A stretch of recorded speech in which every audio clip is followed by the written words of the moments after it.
신없는 교회 사원 없는 신 23번째 시간으로 영원한 율법이 있다. 영원한 율법이 있다는 제목으로 말씀을 전하겠습니다.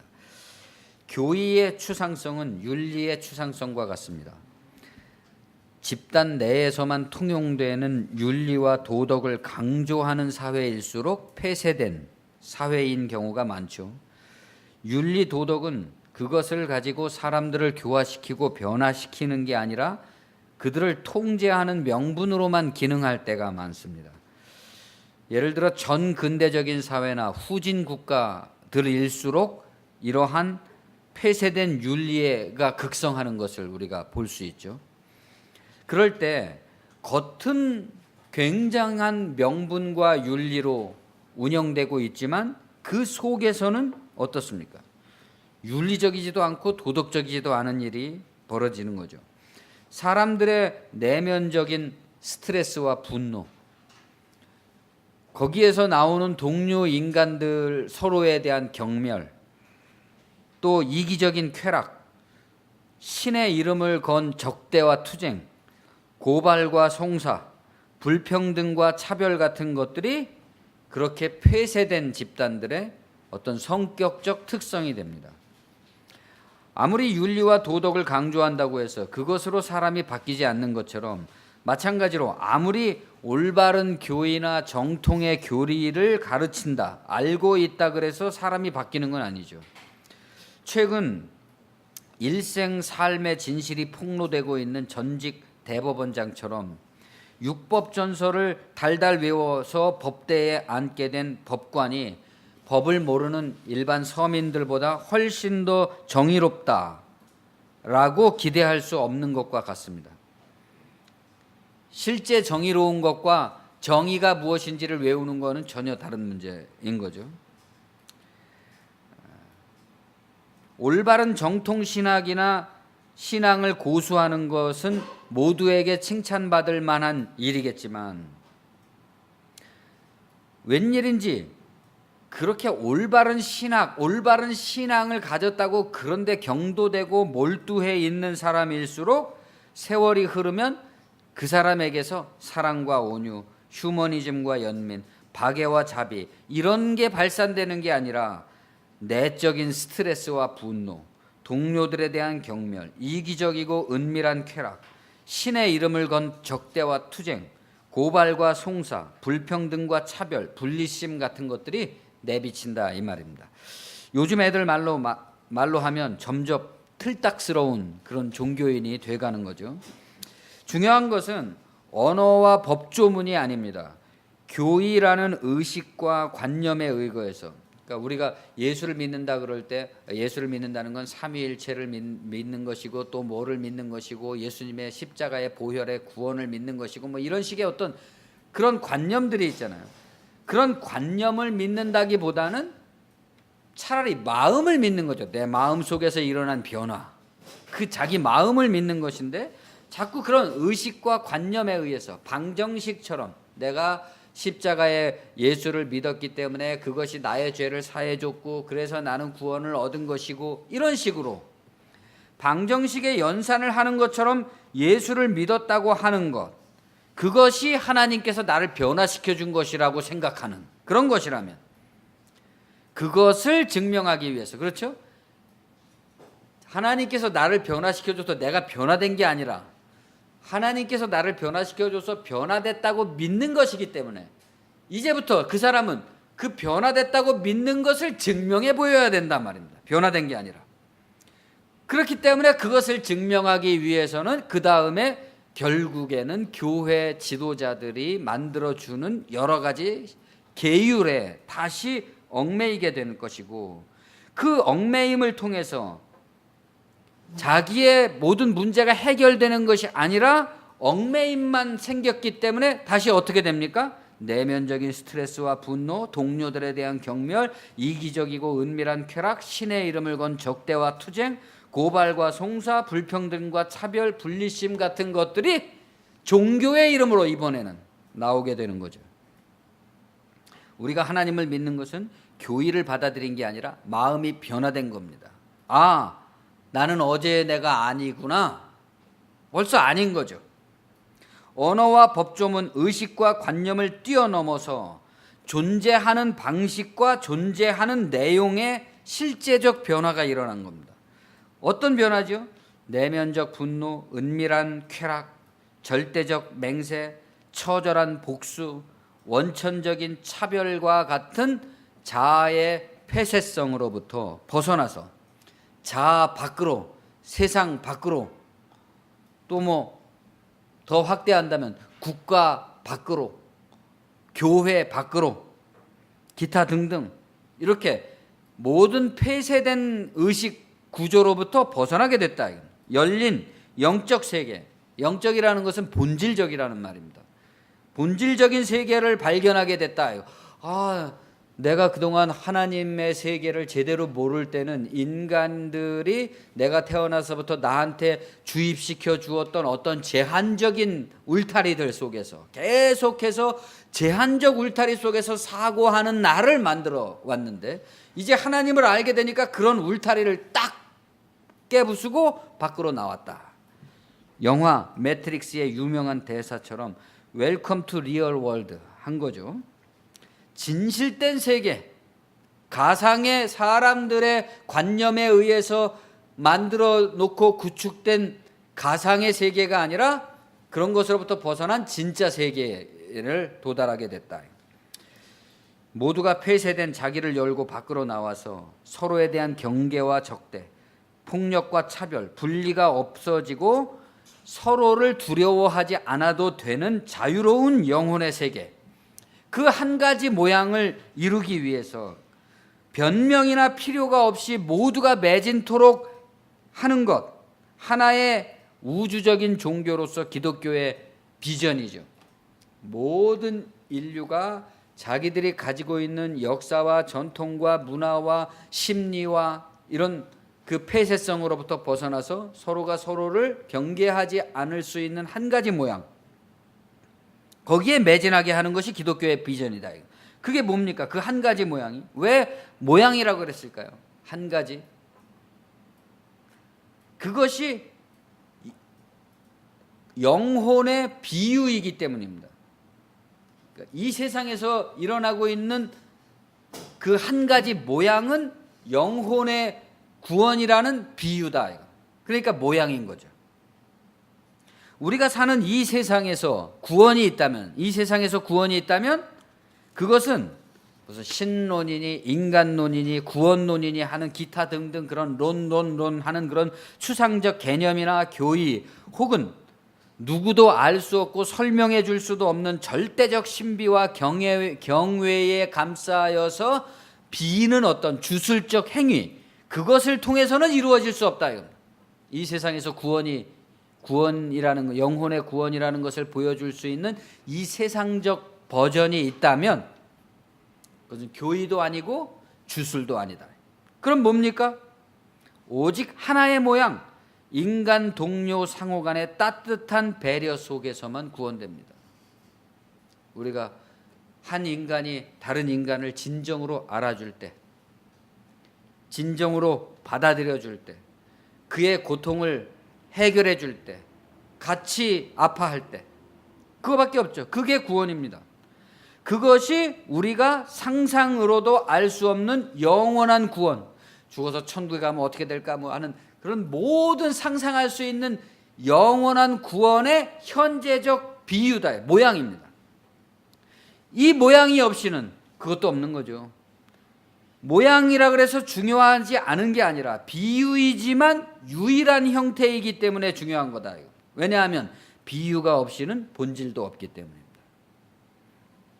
보이지 않는 하늘나라는, 우리가 하나님의 나라를 하늘나라 그러잖아요.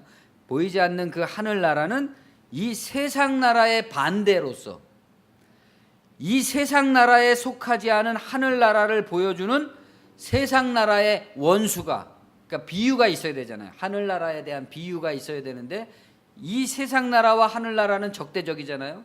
그래서 이 세상 나라가 하늘나라를 적대하는 비유로서 보여지는 게 가난이다, 이겁니다. 세상 나라의 원수가 가난입니다. 세상의 원수가 가난이라는 것은 굳이 설명을 안 해도 가난이라는 걸 조금이라도 경험해 보셨다면 피부에 느껴지도록 잘 알고 계실 겁니다. 세상이 가난을 얼마나 원수로 여기는지, 세상이 가난한 사람을 얼마나 적대적으로 대하고 있는지. 온 세상이 다 가난을 미워하잖아요. 다 적대하고. 세상이 가장 미워하는 그것에 하늘나라의 특징이 있다 이겁니다. 부자들은 예를 들어서 보편복지나 사회보장이나 하는 말들을 매우 싫어하지 않습니까? 그런 말들을 들으면 마치 그냥 금방 가난뱅이들이 들고 일어나서 자기들이 가진 소유를 다 뺏을 것 같은, 혹은 미래에 가질 수 있는 어떤 가능성마저도 빼앗길 것 같은 그런 안달이 생겨서 막 난리를 치죠. 그러나 가난한 사람들은 어떻습니까? 보편복지든 사회보장이든 뭐 세상이 뒤집히든 가난에 걱정이 없고 차별에 억울하지 않고 모욕에 상처받지 않을 세상이 온다면 무조건 대환영이죠. 그게 어떤 것이든지. 그래서 세상 나라는 하늘나라의 원수이고 그 원수의 세상적 비유는 가난이다 이거. 가난은 그렇기 때문에 한가로운 명상 프로그램에서 말하는 무소유같이 고상한 그런 개념이 아닙니다.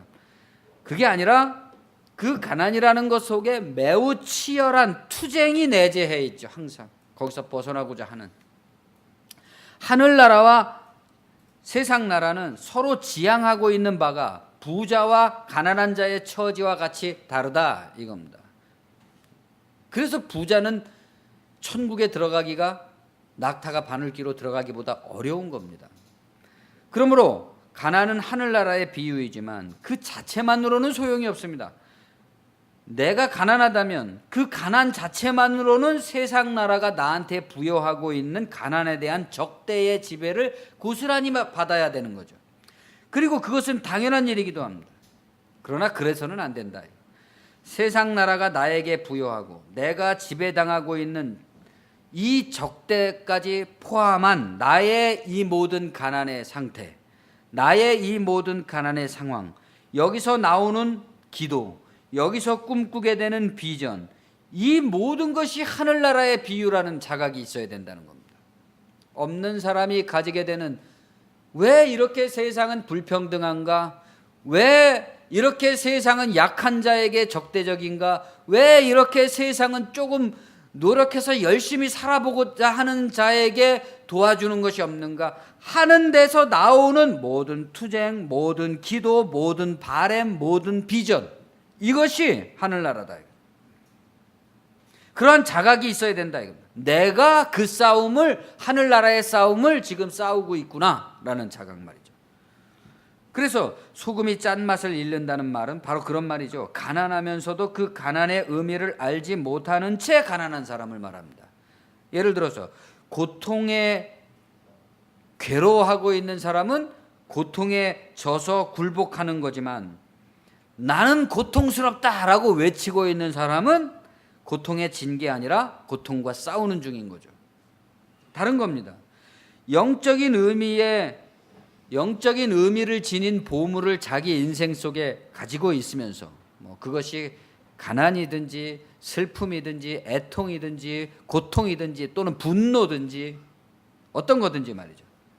그런 결핍을 자기가 가지고 있으면서 불구하고 그것이 보물이라는 것을 알지 못하고 세상 보물의 편견에 의해서 자기가 가진 건 하나도 보물이 아니고 달란트도 아니고 아무것도 아니라고 생각이 되고, 세상 사람들이 자랑하고 있는 것, 세상 나라가 자랑하고 있는 것만 보물이라고 생각하는 그런 편견 때문에, 잘못된 생각 때문에 자기 것을 지니고도 그것을 하찮게 여긴다.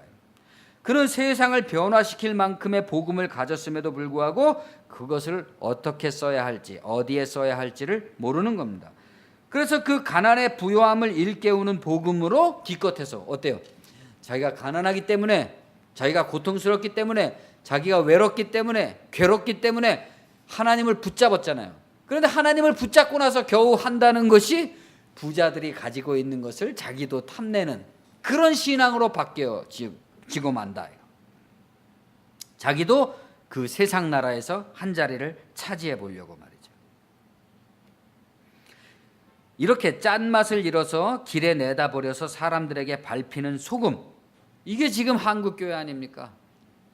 우리의 민족의 온갖 고난과 가난의 시대를 통과하면서 하나님을 붙잡고 이 민족의 길을 제시해 왔던 교회가 그것으로 말미암아서 세상 나라에서 한 자리를 차지해 버렸잖아요. 벌써. 그래서 길에 버리운 소금이 됐습니다. 짠맛을 내지 못하니까.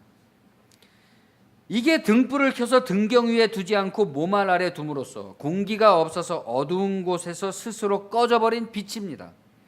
그 자신이 존재적으로 하늘나라에 속해 있으나 그 사실에 대한 자각이 없으므로 짠맛을 내지 못하고, 그 자신이 사회적으로 하늘의 빛, 영감을 내포하고 있지만 자기 자신에 대한 통찰이 생기지 않기 때문에 그 빛을 발산하지 못하는, 그래서는 안 된다. 예수님은 자기의 전파를 시작하시던 첫날에 첫 번째 설교에서 예언자 이사야를 이용해서 자기의 복음은 가난한 자들에게 전파되는 하늘의 소식이다 그랬습니다. 복음서 곳곳에 보면 가난한 자들에게 복음이 전파된다, 그런 예수님의 육성이 나옵니다. 하여간 이렇게 명백하게 복음은 가난한 자들의 복음이다라는 말이 이렇게 많이 나오는데도 불구하고 오늘날까지도 이 말씀이 사장되어 있는 것을 보면 여러분은 세상 나라와 하늘나라의 싸움이 이렇게도 교묘하고 치밀하다는 것을 실감할 수 있을 겁니다.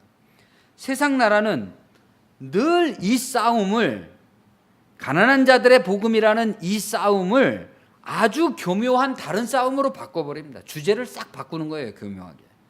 그게 뭡니까?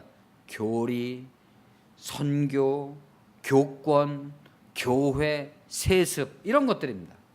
사람들이 거기에 몰두하면서 그 속에서 있지도 않을 뭔가 자기의 이기적인 마음, 그것들을 충족시켜질 뭐가 올 것처럼 생각하는 동안에 이 주제가 증발해 버리는 거죠.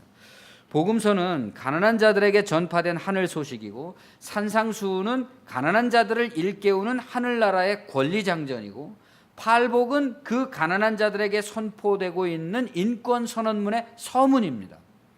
그 서문에서 예수는 지금부터 자기가 말씀하려는 하늘나라의 지상적 주인공이 바로 당신들 가난한 사람들이라는 점을 일깨우시려고 좀 문학적이고 파격적으로 과장된 듯한 뭐뭐한 자는 행복하다라는 역설적 문장을 사용하고 있습니다. 표면적으로 보면 개뿔이나 행복할 거리가 없는 사람들이잖아요. 가난한 사람은 복이 있나니 천국이 저희 것입니다. 애통하는 자는 복이 있나니 위로를 받는다. 저희만 위로를 받는다, 이거죠. 예? 그런 식이잖아요. 다 온유한 자, 그러니까 약한 사람, 사회적 약자는 복이 있나니, 이게 말이 되겠습니까? 그러나 내가 말하는 이 영혼의 자각, 하늘에서 내려온 사람, 땅이 아니라 하늘에서 내려온 사람, 하늘나라에서 뿌려진 씨앗, 하나님의 자녀라는 것을 깨달은 사람은 이제까지와는 달리 이제까지는 어떻게 살았습니까? 세상에서 적대받고 미움받고 경멸받고 배척받고 그랬잖아요. 소외당했잖아요. 그러나 이제부터는 세상의 선생님이고 예언자이고 빛이고 소금이다. 세상이 예언자들에게 했던 일을 오늘날 너희들이 당하고 있지 않느냐, 이겁니다. 네? 옛날 선지자들에게 사람들이 했던 일을 지금 세상에서는 어떻게 가난한 자들이 당하고 있지 않느냐, 이겁니다. 그러므로 자신이 이 세상에서 하늘나라의 비유로 존재하고 있다는 사실을 자각한 사람이라면 그 하늘나라의 비유라는 자신의 존재적 빛, 그 빛을 숨기지 말고 당당히 드러내라. 나는 자각됐다라는 것을 드러내라, 이거죠.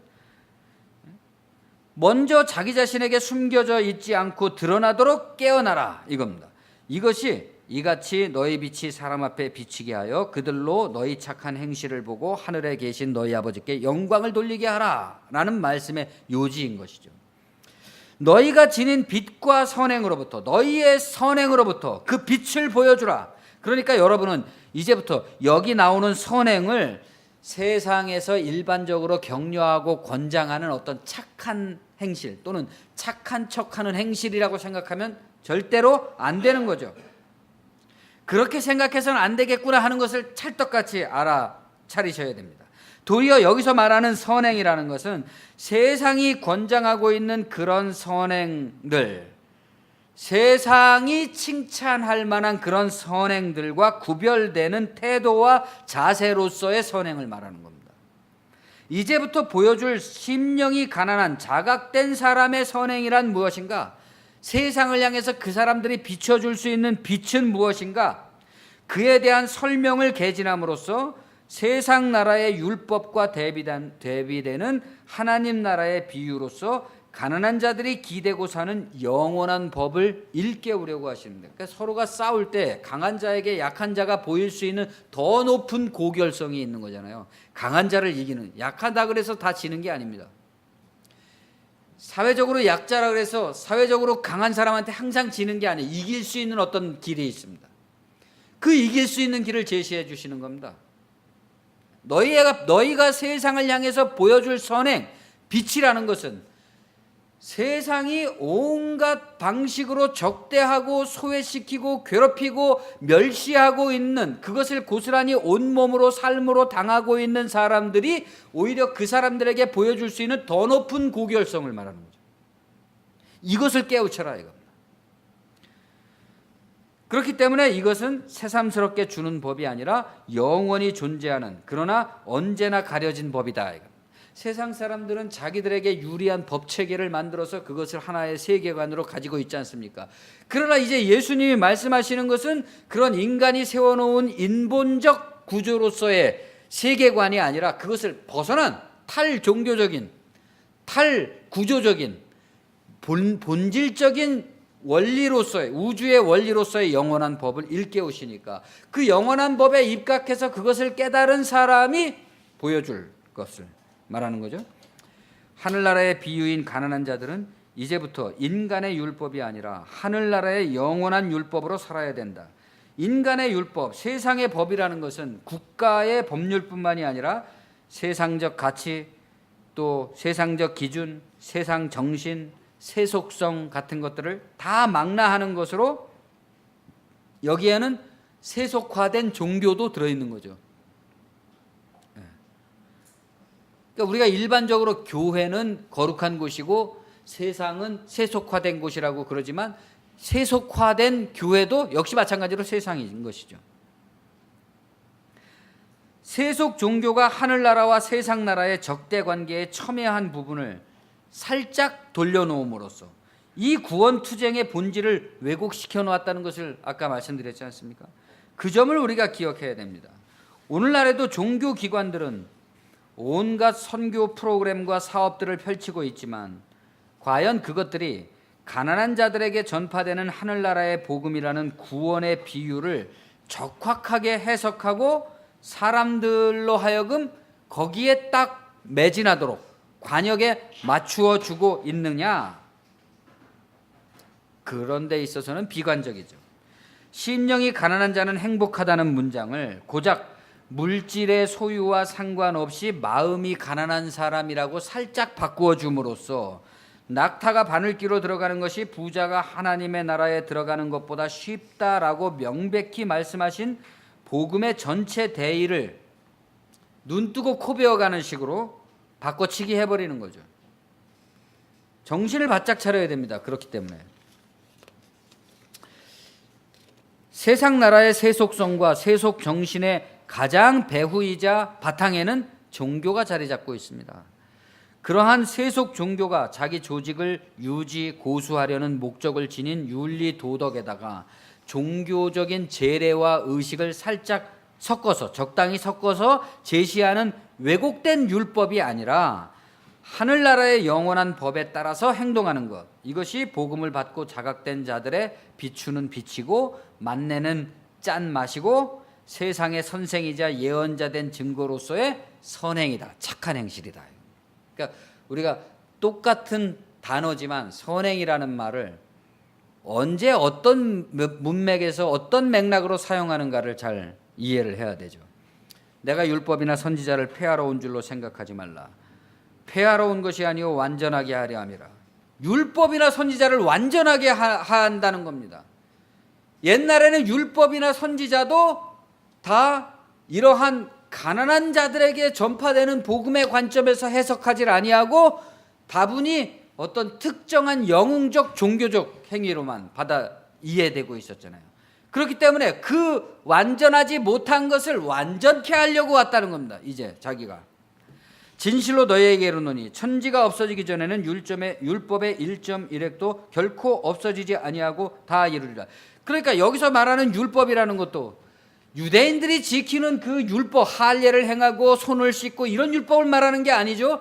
원래 본질적 우주 속에 내재하고 있는 이 율법은 1.1획도 없어지는 것이 아니기 때문에 오히려 자기는 오해되고 있는 율법을 완전하게 하려고 왔다는 겁니다.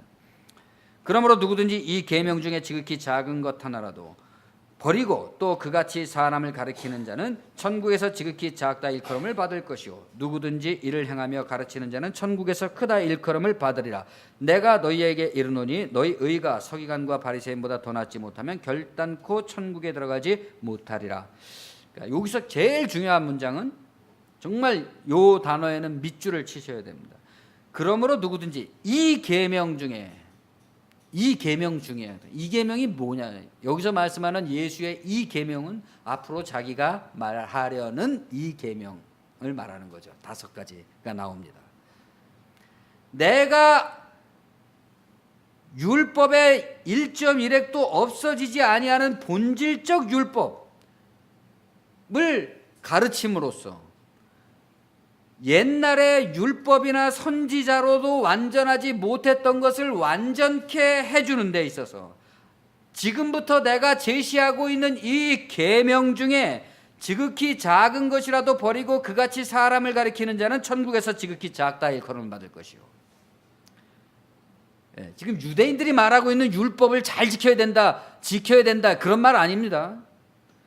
누구든지 내 말 이것을 듣고 행하며 가르치는 자는 천국에서 크다 일컬음을 받을 것이다. 그런데 이것은 내가 가르치고자 하는 의의는 어느 정도의 의의냐? 너희 의의가 서기관과 바리새인보다 더 낫지 못하면 결코 천국에 들어가지 못하리라. 당연한 거 아니겠습니까? 지금 우리가 하나님 나라를 얘기하고 있는데 하나님 나라를 거부하고 율법의 철저한 준수를 주장하고 있는 저 사람들보다 더 높은 단계, 높은 차원이 아니라면 천국에 못 들어가는 건 당연한 거죠. 서기관과 바리새인의 의의는 법조문에 의거해서 나는 이 조문을 있는 그대로 철저하게 준수하고 있다는 종교적 신념에서 나오는 겁니다. 그러니까 철저하게 준수하고 있는 게 중요한 게 아니라 철저하게 준수하고 있다라는 자의식이 중요한 거예요. 이 사람들한테는. 그 의식, 생각, 관념, 정의 자체, 그러니까 삶, 생활, 관계 자체가 중요한 게 아니다 이 말입니다. 이 사람들한테는. 그러나 예수님이 바라보고 가르치려고 하는 이 계명이라는 것은 삶과 생활과 관계, 몸에 있는 건 몸. 몸에 있는 겁니다. 의식이나 관념이 아니라 몸 자체에서부터 나오는 가장 정직한 겁니다. 가장 정직한 필요에서 나오는 겁니다. 아주 도덕적으로 자기를 너무 많이 꾸며가지고 너무 고상해지고 너무 유식해지고 그런 사람이 아닙니다. 벌거벗고 온갖 욕망과 아주 원초적인 그러한 욕망 속에 살아가고 있는, 그것을 충족시켜내야지만 살아가게 돼 있는 인간의 영육 이론론이죠. 영육 이론의 몸이자 영혼이자 삶을 말하는 겁니다. 이게 채워져야 되는 거죠. 인간은 이게 안 채워지니까, 이 원초적인 것이 안 채워지니까 인간은 자기의 머리로서 자아를 점점 확대해서 일종의 어떤 정신 승리 같은 것들을 자꾸 만들어내는 거잖아요. 그래서 그냥 도덕을 막 내세우면서 어떤 도덕적인 주장들을 펼치고 있는데 세상은 결코 도덕적이지 않게 되는 거죠. 그렇게 할수록 오히려 인간은, 배고픈 인간에게는 밥을 주고, 남자가 필요한 여자에게는 남자가 있어야 되고, 여자가 필요한 남자에게는 여자가 있어야 되고, 그런 거잖아요. 영원한 하늘의 율법에 따라서 행동하게 될 때 율법을 지켰느냐 안 지켰느냐를 외형으로 따지는 그런 경계가 없어져 버린다 이겁니다. 그런 윤리 도덕으로 따지는 그 의식과 관념과 사람을 죽이는, 사람의 원초적인 필요를 제한하고 사람을 아주 전혀 다른 그 하나님이 만들어 놓으신 어떤 본래적인 인간의 원초적인 모습이 아닌 이상한 인간으로 자꾸 만들어내는 그 율법, 그런 율법의 경계가 없어집니다. 그러니까 원래 하나님이 만들어 놓으신 인간으로서의 아름다움과 욕망과 그것을 채워나가는 것으로서의 인생, 그것이 그러한 율법이 없어지는 게 아니라 그것을 왜곡시킨 인간의 모든 왜곡으로부터 그 사람을 회복시켜주고 그 율법을 완성시킨다는 거죠. 그렇기 때문에 천지가 없어지지 않는 한 이 천지에 적용되고 있는 영원한 율법은 없어지는 게 아니라 오히려 완성될 것을 요청받고 있다. 끊임없이.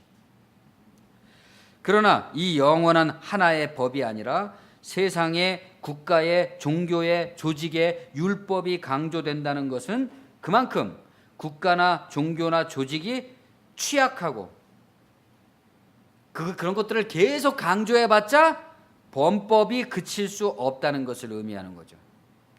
범죄자만 많이 만들어내는 거예요. 그런 것들을 자꾸 만들어낼수록. 그럴 때 법의 가장 긍정적인 기능이라는 것은 고작 범법자들을 벌주기 위해서 존재하게 되는 거죠. 그렇게 되면 율법이 사람을 해방시켜주고 행복하게 만들어주는 것이 아니라 범죄자로 만들고 범죄를 저지르면 처벌하는 데 사용된다. 부정적으로는 통제를 위한 수단으로 존재하는 거죠. 사람들을. 예수의 말씀은 율법이 강조되는 사회가 아니라 율법이 없어지는 사회를 말씀하고 있는 겁니다. 이걸 또 바리새인 서기관들보다 훨씬 강도 높은 도덕적 수준을 요구하시는 것이다, 이렇게 해석하면 매우 곤란하죠. 이렇게 해석하는 사람들이 대부분입니다. 그러니까 그 결과 어떻게? 너희 의가 바리새인과 서기관보다 더 낫지 못하면 결단코 천국에 들어가지 못하리라.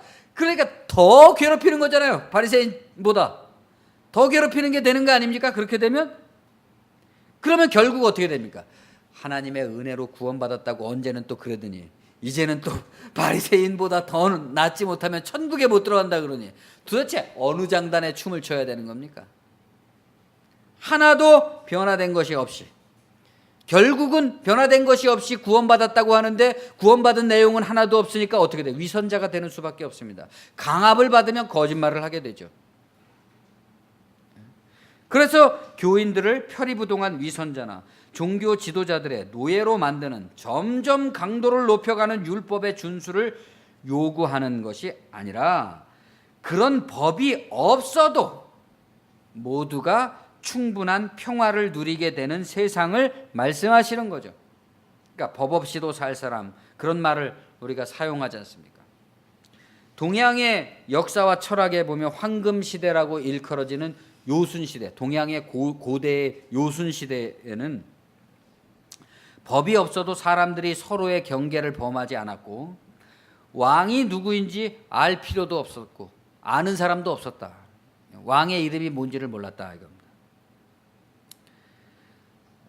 너희 의가 서기관과 바리새인보다 더 낫지 못하면 결코 천국에 들어가지 못하리라 하는 말씀은 율법적으로 더 높은 고강도의 준수를 강조하시는 말씀이라기보다는 현재의 율법의 한계를 지적하시는 역설과 반어적인 표현으로 보면 무리가 없는 겁니다.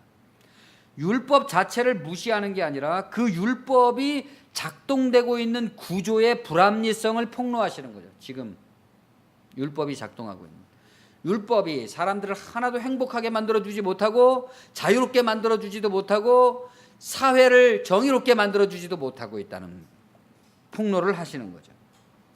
그렇기 때문에 이제부터 내가 말하고자 하는 의는, 하나님의 의, 하늘나라의 의는 그러한 율법의 구조를 뛰어넘는, 그러한 율법의 어리석음을 통찰해내는 그런 것이어야 된다는 거죠. 영원한 하나의 율법이란 그러면 어떤 것입니까? 법 없이도 사는 사람들은 그런 법을 무시하는 사람을 말하는 건가요? 아닙니다. 눈앞에 써붙인 법이 있으나 없으나 그 법을 이미 능가해 있는 사람을 말하는 거죠. 그 보이는 법보다 보이지 않는 존재와 태도와 행위의 준거가 훨씬 더 깊고 높은 사람을 말하는 거죠. 자기의 삶의 태도, 말 한마디, 행실 하나, 그것의 기준이 외형적으로 보이는 법조문으로서의 법의 제한보다 더 깊은 곳, 원천적인 곳으로부터 나오는 사람을 말한다. 법이란 범하는 자를 위해서 정해놓은 하한선이지만 영원의 법은 하한과 상한의 제한이 없는 차원의 법이라는 겁니다. 그럼 왜 그런가? 법의 심판과 형벌은 조문에 달려있는 외형에 그치는 것이지만 이 영원의 법의 심판과 판단, 형벌과 보상에는 그런 제한이 없습니다. 그러니까 법조문이라는 것은 어느 정도까지는 봐주고 그 이상이 오면 벌을 준다 이런 거지만 이 영원의 법에는 그런 게 없다. 상한도 없고 하한도 없습니다. 그럼 뭐가 있느냐? 그 범법의 결과인 심판과 형벌을 피해갈 수가 없다. 이것은 외형의 법이라는 것은 요행이 걸리지 않고도 넘어갈 수 있겠지만 이 영원의 법에는 어떤 행위에 대한 그 보상이 요행이라는 게 없다 이겁니다.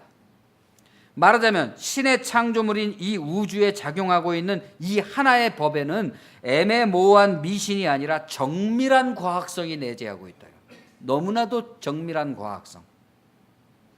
자율적 보상의 체계로서 일체의 파행으로부터 끊임없이 균형을 맞추어 나가려고 하는 우주의 법칙. 이게 안식일입니다. 안식일적 샬롬, 평화의 법에 의해서. 근데 이 안식일적 법이라는 것은 사람을 벌 주려고 하는 게 아니라 평화에 도달하려고 하는 법이다. 평화에 도달하려고 하기 때문에 파행이 일어나면 그 파행을 평화로 바꾸기 위한 작용이 끊임없이 일어나게 되는데 하늘나라의 그 원칙이 적용되기 시작하는데 그것을 거스르는 인간에게는 심판이 되는 거죠. 당연히.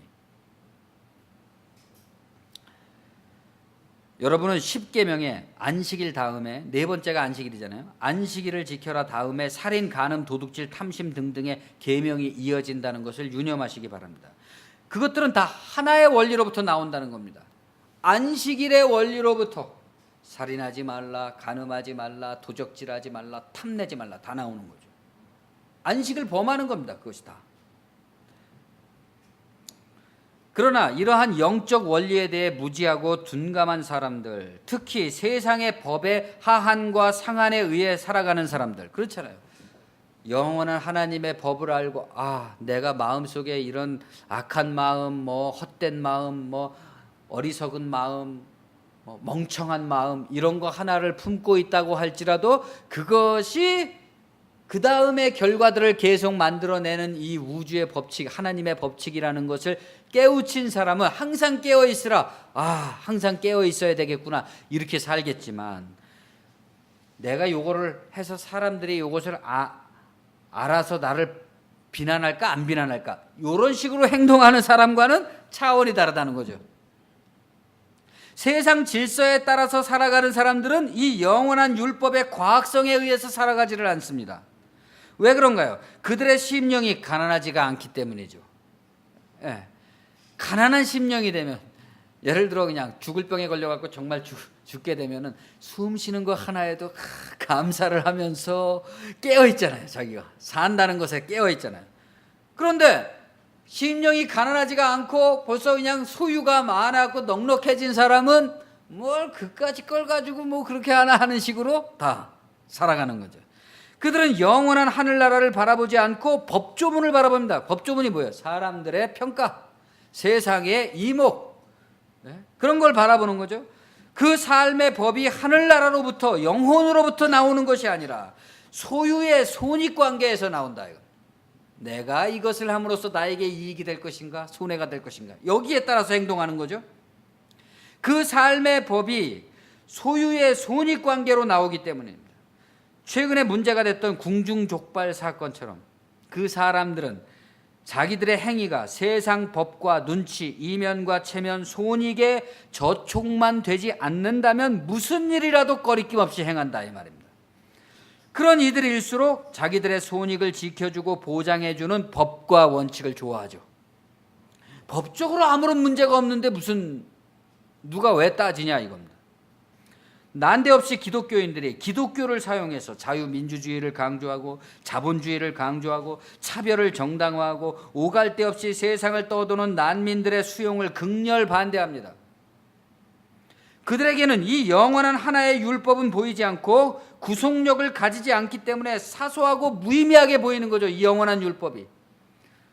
기독교인은 가난뱅이들이란 말입니다. 이 세상에서 나그네란 말입니다. 가난뱅이 나그네가 좋아하는 건 뭐라 그랬습니까? 가난뱅이 나그네가 평안을 누리고 두려워하지 않고 걱정거리 없이 살게 되는 세상이 온다면 어떤 세상이든지 땡큐라는 거죠. 그런데 오늘날 기독교인들은 지켜야 될 게 너무 많아요. 그들에게는 이 영원한 하나의 율법이라는 게 보이지 않고 구속력을 갖지 않습니다. 거기에 과학성이 있든지 없든지 상관하지 않는 거죠. 오로지 중요한 것은 자신의 소유에 있어서 손익관계뿐입니다. 여러분은 바리새 서기관처럼 입만 열면 바른 종교, 바른 신학, 교리, 교파, 교회 따위를 드러내 보이는 1년 내내 군복이나 교복 같은 그런 한 가지 의상만을 걸친 기독교인이 돼서는 안 됩니다. 너무 그냥 딱 입만 열면 예수님 어쩌고 저쩌고 이런 얘기는 할 필요도 없습니다. 그런 것들은 가장 나중에 자연히 드러나는 게 좋죠. 저 사람 알고 봤더니 기독교인이야. 역시 그렇군. 이런 게 훨씬 더 우리에게 유리한 거 아닙니까? 예수가 가르치는 탈종족, 탈종교, 탈전통 이 모든 것들을 뭉뚱그려서 한마디로 말한다면 탈율법이죠. 이 탈율법을 통한 하나의 진리의 자유에 이르는 하나의 계명을 다시 분리적이고 분파적인 교의로 축소시키거나 왜곡시켜서는 안 될 겁니다. 어떤 사람들은 교리적인 관점에서 은혜의 구원을 강조하고 행위로는 구원받을 수 없다는 오직 이 한 가지 이신칭의 교리만을 기독교라고 붙잡고 있는 사람들도 있죠. 그런 사람들은 오직 믿음으로 구원받는다는 것 그 한 가지로 세상 전체를 다 통과해 내려고 그럽니다. 그러나 믿음을 강조하든 행위를 강조하든 문제는 그러한 교리의 강조가 종교 조직을 유지, 결속, 강화시켜주는 데는 도움이 될지 모르겠지만 예수의 가르침을 구현하는 데는 별 도움이 되지 않는다는 데 있습니다. 여러분이 함께 읽어왔다시피 복음서의 가르침에 있어서 그러한 부분, 어떤 교리적 부분, 종교 제의적 부분, 어떤 믿는 사람들만의 분파의식 이런 것들은 극히 일부분에 지나지 않고 그 일부분을 전체인 것처럼 과장하는 거죠. 그 증거가 뭐냐?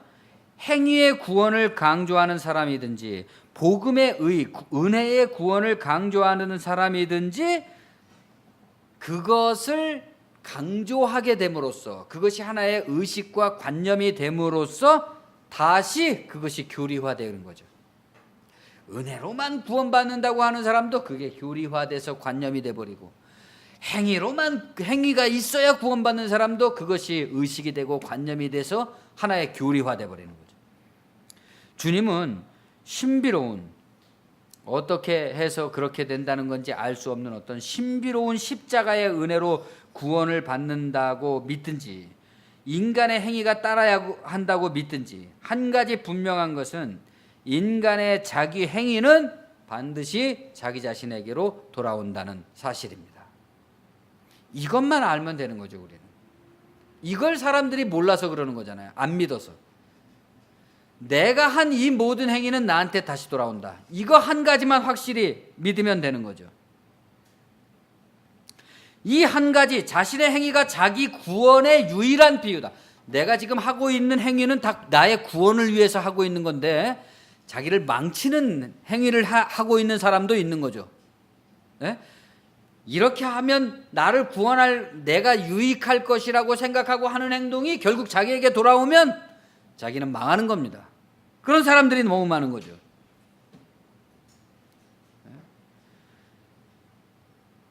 이 한 가지, 나의 오늘의 행위가 나의 구원의 유일의 비유라는 이것만이 분명한 하나의 법입니다. 그리고 그 행위는 계속해서 흔적을 남기고 영향력을 끼치면서 관계의 열매를 맺어가죠. 죄의 사슬, 행위의 사슬, 악의 순환, 선의 순환, 이런 진실을 깨달은 사람이라면 이제부터 내가 어떻게 행동해야 될 것인가, 이같이 어떤 율법이든지 율법화된 율법이 우리를 그리스도께로 인도하는 몽학 선생이 되어 우리로 하여금 믿음으로 말미암아 의롭다함을 얻게 하려 함이라. 사도 바울이 말씀입니다. 이같이 어떤 율법이든지 율법화된 율법이 우리를 절망하게 함으로써, 예? 나의 모든 행위가 결국 나에게 구원의 비유라는 것이 나를 절망시키는, 거기에서 우리로 하여금 누구에게로? 그리스도에게로 데려간다. 그리스도의 복음의 방식으로 데려갈 수밖에 없다.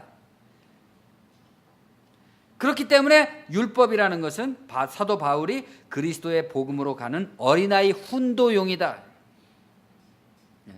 어린아이의 훈도용인 율법을 다시 가르쳐야 되겠냐, 이 말입니다. 이 영원한 한 가지 율법의 과학성, 그 상과 벌이 세상 나라의 법과 같이 겉면에 보이지 않는다고 해서 사소하게 여기고 무시해 버린다면 동료 인간에 대한 말 한마디, 동료 인간에 대한 마음씀 하나, 내가 이런 행동을 하게 되는 나의 심리적 동기가 어디로부터 나온 것인지를 영원히 알 수가 없이 무책임하게 행동을 하게 되는 거죠. 그러니까 모두가 다 나의 이런 행동이 왜 어디서부터 나온 건지를 알지 못하는 채로 그냥 무책임하게 계속 악순환되는 거예요. 무책임이 순환되는 거죠. 그럴듯한 자기 오름의 변명과 명분만 내세우는 동안 인간관계는 하나 둘씩 파행에 이르게 됩니다. 우리들의 유일한 자기 구원의 비유인 자기 행위의 출처는 무엇이고 어디입니까? 우리들에게 마치 임의로 불어오고 불어가는 바람은 어디로부터 와서 어디로 가는 것인가? 그것들을 통해서 우리가 나타내고 만들어낼 것은 무엇이죠? 내면적으로 다스려지지 아니한 스트레스와 분노를 나타내려고 하십니까? 인간을 경멸히 여기고 무시하고 이용하고 은밀하고 잔인한 어떤 쾌락의 욕망을 나타내고 싶으십니까? 겉만 그럴듯한 거짓말로서의 맹세를 나타내고 싶습니까? 국회의원들처럼? 질곡에 빠진 듯 벗어나오지 못하는 심판과 복수의 악순환에 빠져버리고 싶습니까? 알아차리기도 어렵게 원초적이고 근원적으로 길들여진 차별, 사람들에 대한 차별, 그런데 그런 것을 나타내고 싶은가요? 바람이 지금 불고 있는데 그것이 어떤 바람인지를 감각하지 못하는 사람이라면 죽은 사람인 거죠. 영적으로 죽은 사람인 거죠. 그런 사람은 보이지 않으나 본질적인 영적인 세계, 곧 하늘나라에서 가장 보잘것없는 사람이 될 것이다 라는 겁니다. 반면 이 사소하다고 생각되는 영원한 율법을 중요하게 감각하고 그 자각에 의거해서 생각하고 말하고 행동하고 그것으로서 다른 사람을 가르치고 일깨워 주는 사람이 있다면 그 사람은 하늘나라에서 가장 훌륭한 사람이 될 것이다. 그러므로 우리들의 착한 행실이라는 것은 정통이라고 자부하는 종교 지도자들의 매스컴에 알려지는 덕행보다 더 뛰어나고 탁월하고 깊이 있고 차원이 다른 것, 그것이 아니라면 안 된다는 거죠. 그 사람들을 흉내내려고 하면 안 된다. 저분들 굉장히 훌륭하신 분들인데 우리도 저렇게 훌륭하게 돼. 그런 거에 신경 쓰지 말라 이겁니다. 우리가 하려는 것은, 이 복음이 일깨우려는 것은 그런 게 아닙니다. 이 세상에 속해 있는 것, 같은 종류, 같은 것이라면 우리들은 아직 하늘나라에 들어갈 예복을 갖춰 입지 못한 것이다. 기껏 복음의 말씀을 듣고도 이 복음의 빛, 복음의 선행이라는 것을 여전히 세상에서 그럴듯하게 성공하고 칭찬받고 장려받고 있는 사람들처럼 되고 싶어 하는 것이라면 그것은 예복을 갖춰 입지 못한 것이다. 그러면 선한 행실은 선한 행실인데 천국 잔치에 들어갈 자격을 갖춘 예복을 차려입은 의미로서의 착한 행실이라는 것은 무엇인가? 가난한 심령으로 영원한 율법에 의거해 사는 사람이 세상 율법에 의거해 사는 사람과 어떻게 다른지, 세상에서 권장하고 있는 율법에 의거해서 사는 사람과 천국에 들어갈 예복으로서의 선한 행실을 갖춘 사람의 그 선한 행실의 차이가 어떻게 다른가? 이미 5가지가 다 나왔죠. 그것은 다음 주에 이제 이어가도록 하겠습니다. 살인하지 말라 너희가 들었으나 하는 말씀. 우리는 우리가 사는 동안만 살 수밖에 없습니다. 그러나 그렇다고 우리가 사는 그 한 세대의 삶, 나만의 삶, 그것만을 위해서 사는 사람은 어리석고 이기적이고 편향적인 사람이죠. 우리는 가족을 위해서 살지만 가족이라는 것도 조금 더 달리 생각해 본다면 타인을 위해서 사는 겁니다. 또 그것을 달리 생각해 본다면 먼데 있는 사람들, 아직 오지 않은 사람들을 위해서 살고 있는 것이죠. 무수한 타인들을 위해서, 영혼, 생명 그 자체를 위해서 우리들은 존재한다고 할 것입니다. 우리에게 궁극적인 소유라는 것은 오직 이 하늘나라 외에는 없습니다. 그것이 심령이 가난한 사람의 자각인 거죠. 이 세상은 나그네 길이다. 이 세상은 우리가 영원히 소유하는 것이 아니라 잠깐 빌렸다, 소풍 왔다 가는 것이라고 말하는 것들에 대한 과학성, 확실한 손에 잡히는 실제성이 있어야 되는 거죠. 말로만 그렇게 멋지게 말할 것이 아니라 여러분들에게서 가난한 심령의 행복이라고 말하는 것은 빛이죠. 영감이죠. 가난한 심령의 빛이 발산되어서 여러분의 가족과 이웃들에게 진리의 빛을 비추어서 우리들의 삶을 광내게 하고 또 여러분의 인간미가 세상의 부패를 방지하는 짠 소금의 맛을 내기를 바랍니다. 그동안 우리 모든 교우들이 함께 기도하며 고대하던 조이가 지난 수요일 오후 1시에 세상에 나왔습니다. 이혜리 윤은택 집사님 가정을 축복하고 축하를 함께합니다.